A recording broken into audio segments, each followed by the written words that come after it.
నేను అడుగుతున్నా మా ఆడబిడ్డల్ని, మీ ఆదాయం పెరిగిందమ్మా? ఖర్చులు పెరిగాయా లేదా? ఖర్చులు పెరిగాయి, ఆదాయం తగ్గింది. అదేనా పరిపాలన అంటే? ఎలాంటి వ్యక్తి అంటే మీకు 10 రూపాయలు ఇచ్చి 100 రూపాయలు దోచేసి జలగా ఈ జగన్ రెడ్డి.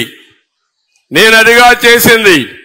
నేను మీ ఖర్చులు తగ్గించి మీ ఆదాయాన్ని పెంచి మీ జీవన ప్రమాణాలు పెంచిన పార్టీ తెలుగుదేశం పార్టీ. మళ్లీ నేను ఒక మాట చెప్తున్నా, ఆరో డాక్రా సంఘాలకు ఆర్థిక సహాయం చేశాం, వడ్డీ లేని రుణాలు ఇప్పించాం. నేను ఇచ్చిన వడ్డీ లేని రుణాలు ఉన్నాయని మిమ్మల్ని అడుగుతున్నా, ఈరోజు ఇస్తున్నారా అని మిమ్మల్ని అడుగుతున్నా. అవి కూడా తీసేసే పరిస్థితికి వచ్చారు.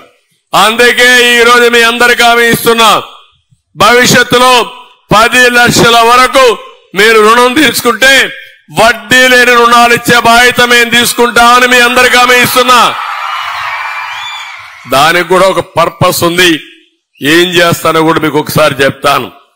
ఇంకో పక్క మీరు చూస్తే మహిళలకి 11 రకాలైనటువంటి ఉచిత వైద్య పరీక్షలు పెట్టాం.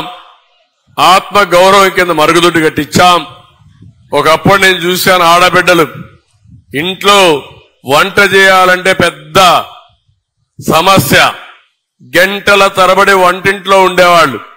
వంటింట్లో నుంచి బయట వస్తే కళ్లలో నీళ్లు వస్తా ఉండేటివి, కడుపులోకి పొగబోయేది. నా తల్లిని చూశా. నా తల్లి మారిగా ఏ చెల్లమ్మ కష్టపడకూడదని 60 లక్షల మందికి వంట గ్యాస్ సిలిండర్ ఇచ్చిన పార్టీ తెలుగుదేశం పార్టీ. దేశంలో ఎవరు వినపడి నేను ఇచ్చాను. ఈ విషయం మీరు గుర్తుపెట్టుకోవాల్సిన అవసరం ఉంది.